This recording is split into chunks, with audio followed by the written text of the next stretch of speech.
La population continue de réclamer le départ de la mission onusienne dans le Nord Kivu. Après les dégâts humains et matériels enregistrés, la colère est montée d'un cran dans d'autres territoires comme Lubero, pendant que le président du Sénat lance un appel au calme. Des semaines plus tard, les médecins ne trouvent toujours pas de solution par rapport à leurs différentes revendications. Le syndicat national promet de durcir le temps et de sécher complètement les hôpitaux d'ici le 1er août. Les taxis-motos sont interdits dans le centre-ville de Kinshasa. Silvano Kasongo est catégorique et s'inscrit en faux contre toute pratique assimilée à de l'escroquerie qui pourrait faire croire le contraire à ces taximens obligés de se conformer. Mesdames et messieurs, bonsoir. Troisième jour ce mercredi des manifestations anti-Monisco dans l'est du pays. C'est dans la province du Sud Kivu où la journée a été émaillée par des pertes en vies humaines. 4 Congolais parmi les manifestants ont trouvé la mort par électrocution à Kanvivira, au Nord Kivu voisin. Pas des violences signalées ce mercredi dans les villes de Goma, Butembo, jusque dans la soirée avant une nouvelle montée de colère à Beni ce soir. D'après notre correspondant dans la région, des nombreux manifestants se sont dirigés vers Boikene, à la base de la MONUSCO. Nous sommes revenus sur cet élément du gouverneur militaire qui a visité quelques blessés. La troisième journée consécutive des manifestations contre la MONUSCO dans la province du Nord Kivu, situation qui s'est étendue également dans la province voisine du Sud Kivu. Ce mercredi 27 juillet, au Nord Kivu, dans les villes de Goma, Butembo et Beni, les quelques tentatives de manifestation n'ont pas vraiment eu d'ampleur. En ville de Butembo, par exemple, cette ville qui a connu les bilans les plus lourds de ces manifestations jusqu'ici. Pour ce mercredi, tôt le matin, l'on pouvait voir des barricades érigées sur certaines artères du centre-ville avant leur évacuation par la police. Cette dernière a d'ailleurs effectué une tournée en ville pour sensibiliser les tenanciers de maisons de commerce à ouvrir leurs portes, ce qui n'a pas été possible parce que la journée est restée sans activité au centre-ville, mais la circulation de la population était tout de même assurée jusqu'au soir. C'est un calme apparent qui a régné sur toute l'étendue de la ville, ce avant que des tirs ne soient attendus en provenance de la base de la MONUSCO. Mais rien de grave n'est à signaler pour la journée de ce mercredi à Butembo, tout comme à Beni, où également des jeunes se sont rassemblés, des allumant de feu dans certaines artères, mais vite dissuadés par la police, mais sans trop de dégâts. Par contre, dans la province voisine du Sud Kivu, où la société civile a appelé à la manifestation contre la MONUSCO, c'est dans la ville d'Ouvira qu'on a enregistré mort d'homme. La foule qui s'amassait déjà à la base de la MONUSCO à Kanvivira, 4 parmi les manifestants sont morts, électrocutés dans cette partie du Sud Kivu. Des témoins renseignent que c'était des balles tirées pour dissuader la foule qui aurait atteint un câble de la ligne haute tension. Et c'est ce câble qui est tombé sur les victimes qui sont décédées sur le champ. Le président du Sénat, cité à tort comme un des instigateurs de la situation, a plutôt appelé la population au calme dans un message diffusé dans plusieurs langues, dans les médias, dans le Swahili. Modeste Bahati Lukwebo affirme que la violence ne peut absolument rien résoudre. Lors de mon passage à Bukavu et à Goma, dans les provinces du Sud Kivu et du Nord Kivu, à marge de mes vacances parlementaires, en tant qu'élu, je me suis adressé à la population pour demander à ce que la jeunesse puisse s'enrôler dans les forces armées en vue de défendre la patrie, en vue de défendre notre pays, en vue de défendre les innocents qui sont ci et là tués suite à l'agression et à la guerre qui nous est faite injustement. Mais j'ai constaté que certains politiciens, certains opportunistes tentent de sortir mes propos de leur contexte en m'attribuant une quelconque responsabilité dans ce qui se passe actuellement. Moi, je dois dire ici sincèrement que en tant qu'homme de paix, tout le monde le sait, et en ma qualité de sénateur, j'appelle à l'apaisement, au calme, et je condamne fermement toute violence d'où qu'elle vienne. J'interdis également à tous les membres de notre parti et regroupement FDC alliés et à tous ceux qui me sont proches de s'attaquer sous quelque forme que ce soit au patrimoine et au personnel des Nations Unies. Je condamne également les tueries qui se produisent en ce moment à la suite de la manifestation des citoyens et des citoyennes congolais. À ce sujet justement, nous sommes en ligne avec une cadre du parti politique AFDC de Modeste Bahati, la députée nationale Solange Masumbuko. Bonsoir. Est-ce qu'on peut considérer cette position de Modeste Bahati Lukwebo comme une instrumentalisation pour de la violence?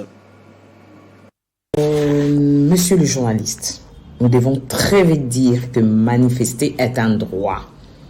La Constitution de la RDC, en son article 26, le confirme. Le droit du citoyen de manifester, de protester, de s'exprimer librement. Et c'est ça l'état de droit. La population, les manifestants n'ont fait que exercer un droit le plus légitime.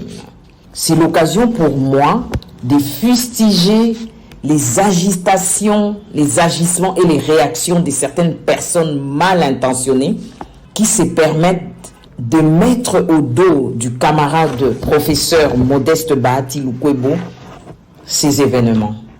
Il s'agit tout simplement d'une machination, d'une campagne de dénigrement et de diabolisation qui vise à ternir l'image de marque du camarade Modeste Bahati Lukwebo.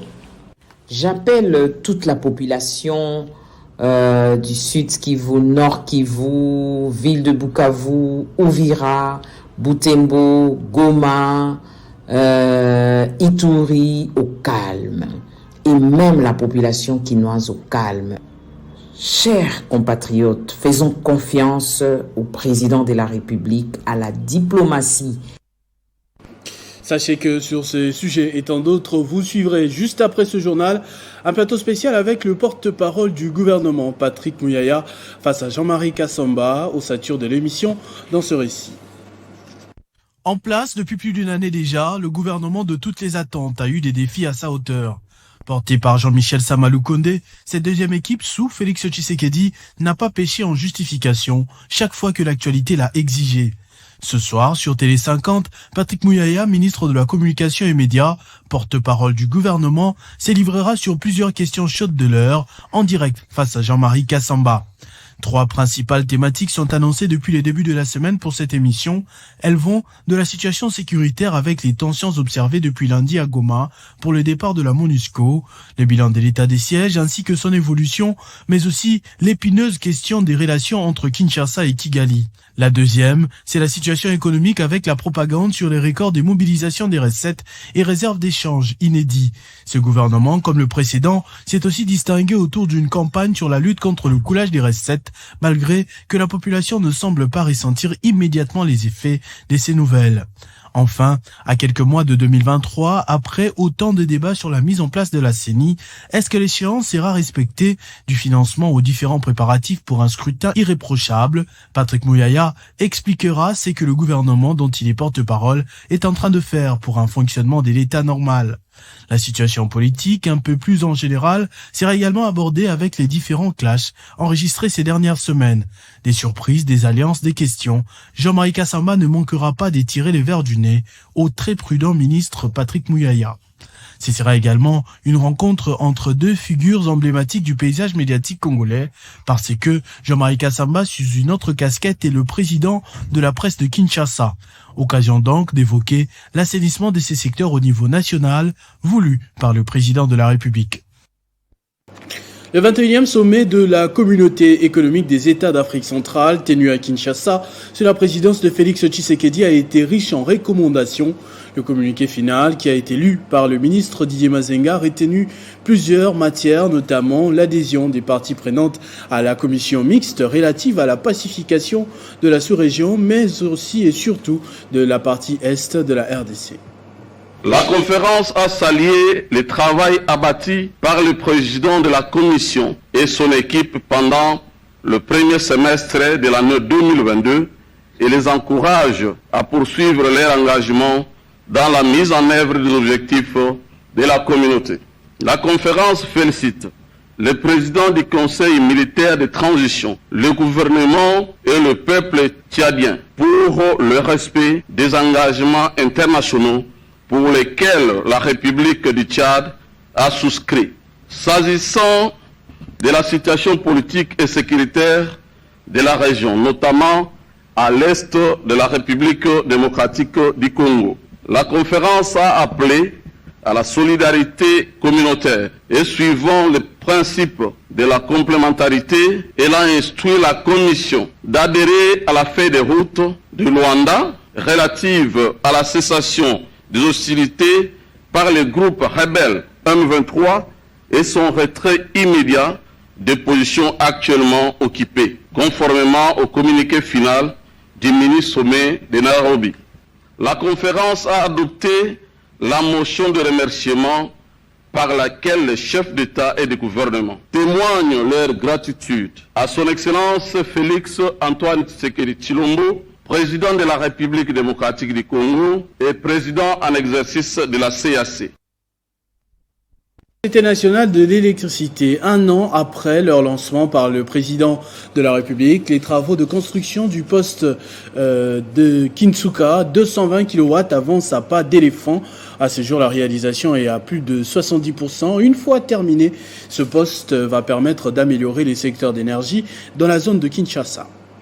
14 quartiers dans les communes de Ngaliema et Mongafula seront les bénéficiaires en énergie de ce poste de D20 kV, Kinsuka et réseau de distributions associées. Nous avons 3 composantes très importantes. Il y a d'abord les postes que vous voyez derrière moi, où nous nous retrouvons. Il y a la ligne qui devait faire la connexion avec la ligne Lingwala-Mbono. Il y a aussi de l'autre côté la ligne qui amène l'énergie des Zongo, parce que ça sera Zongo 2 et 1.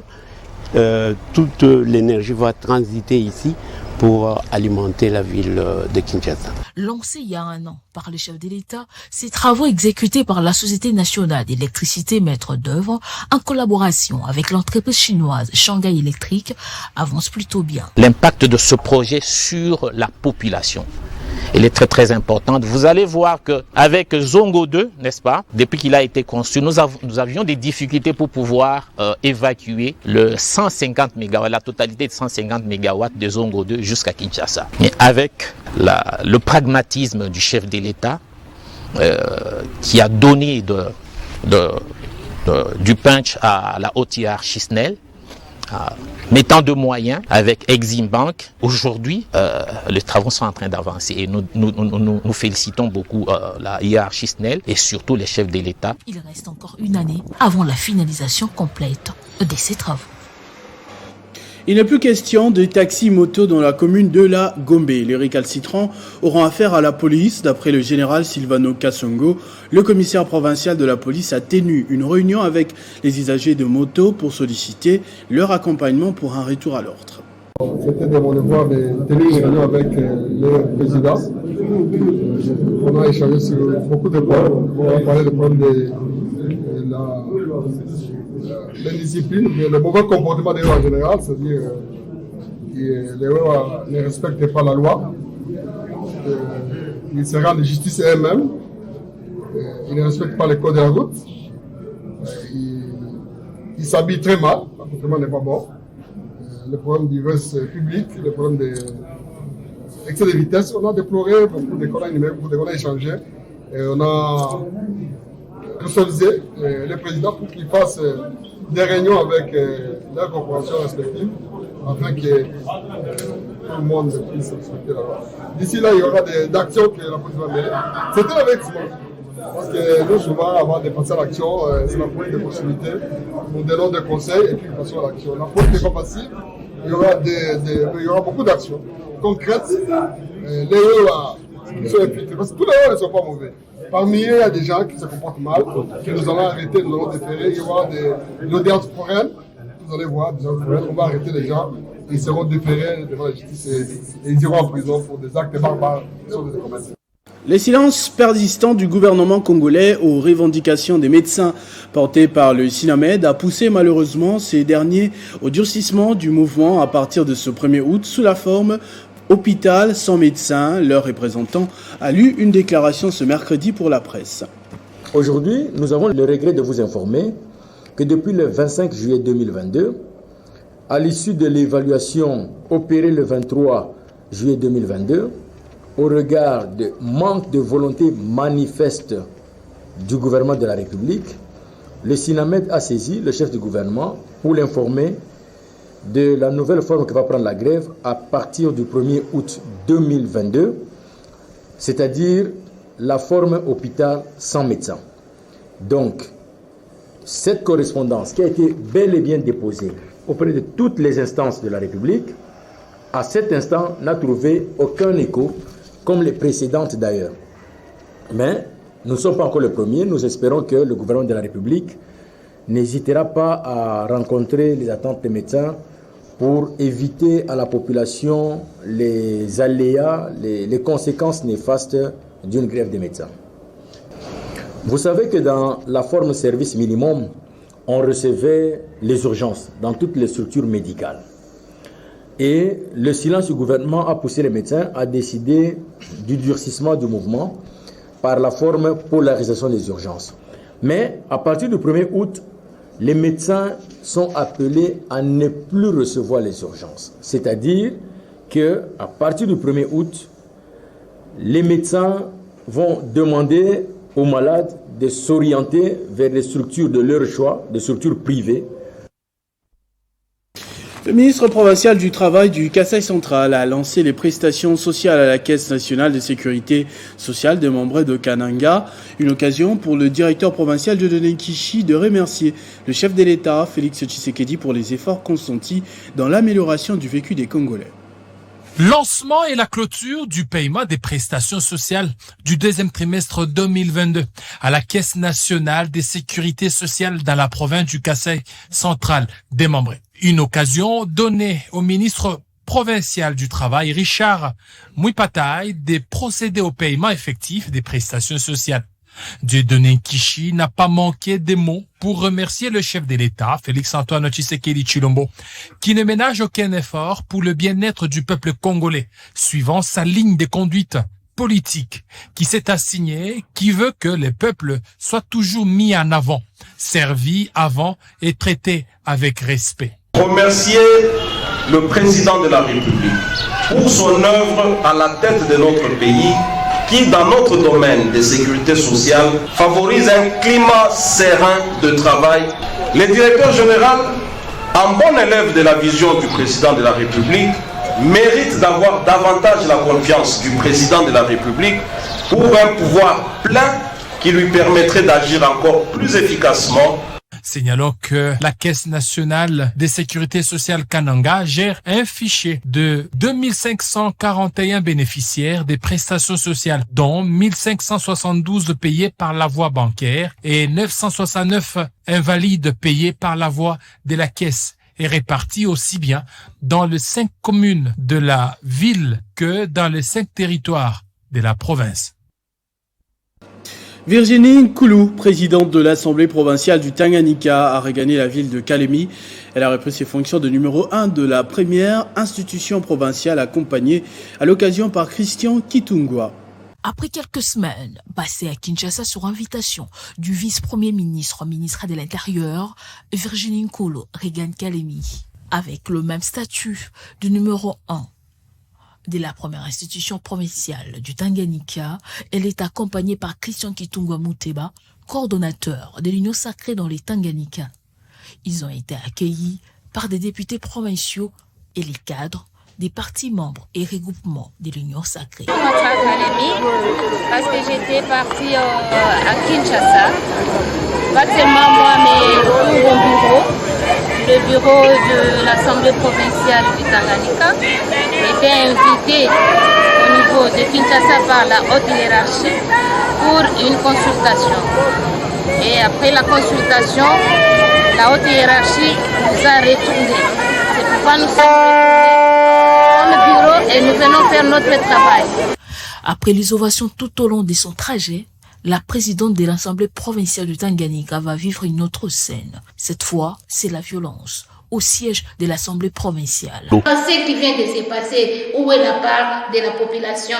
Ces bureaux-là, Est-ce qu'ils sont dignes vraiment de recevoir nos électeurs?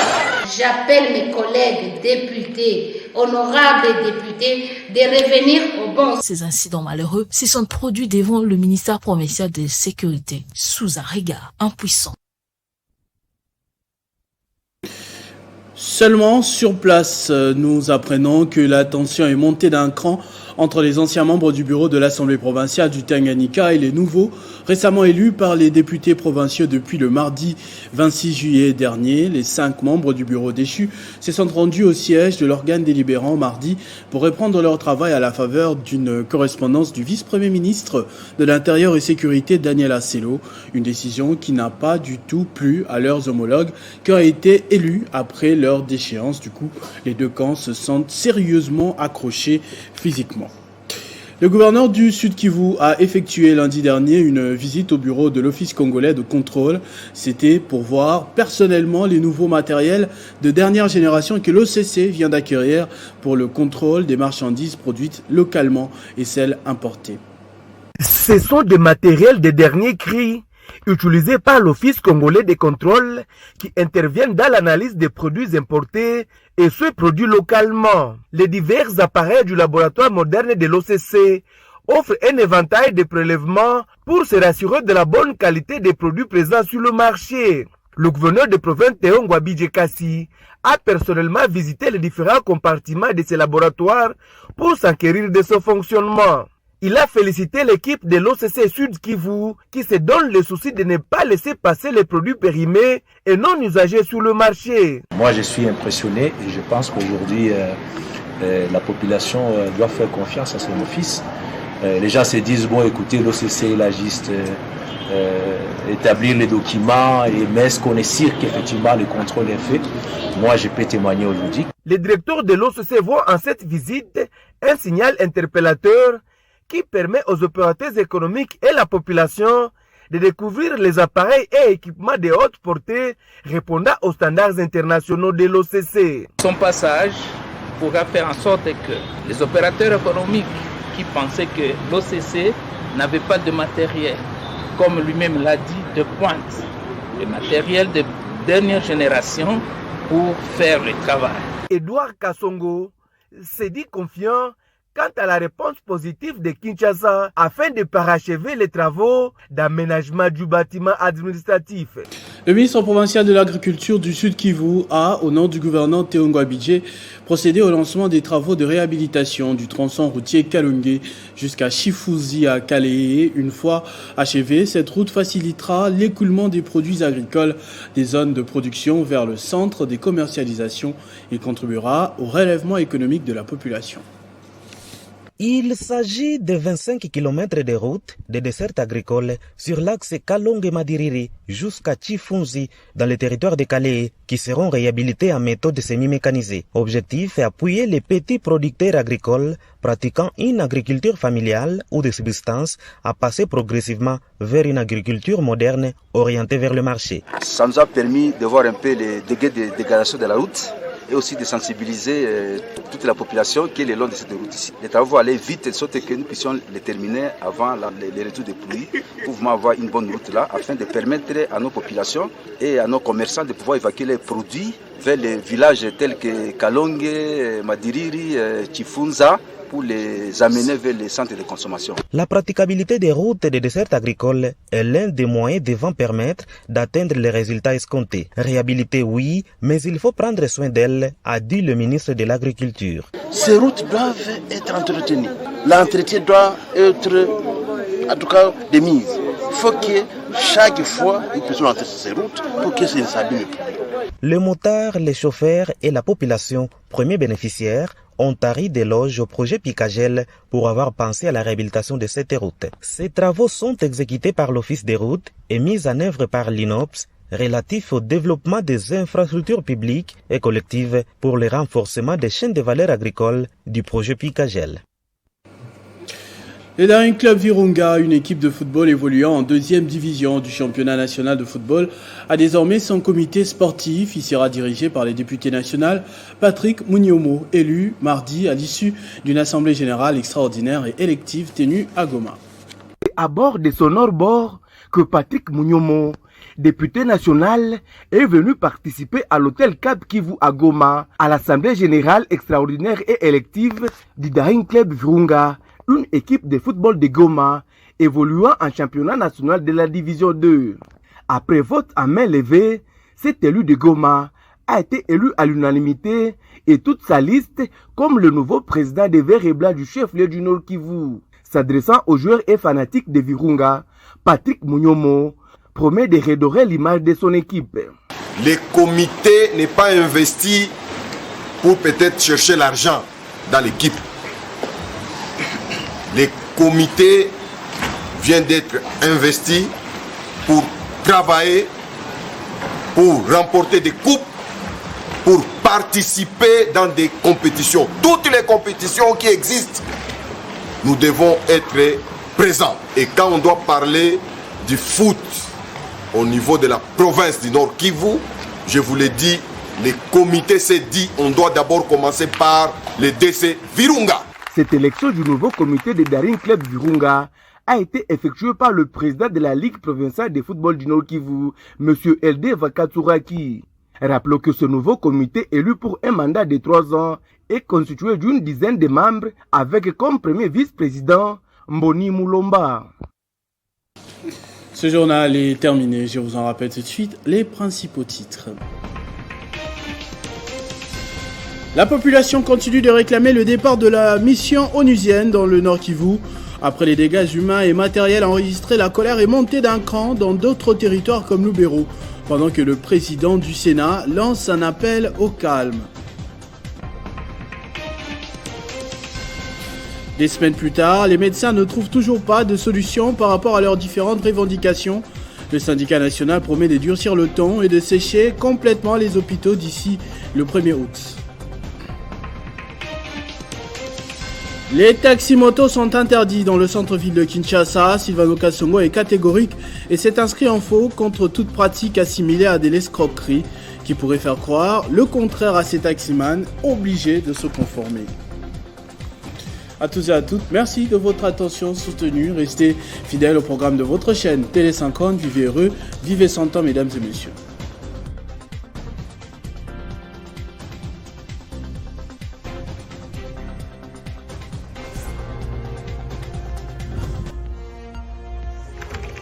L'actualité reste incontinue.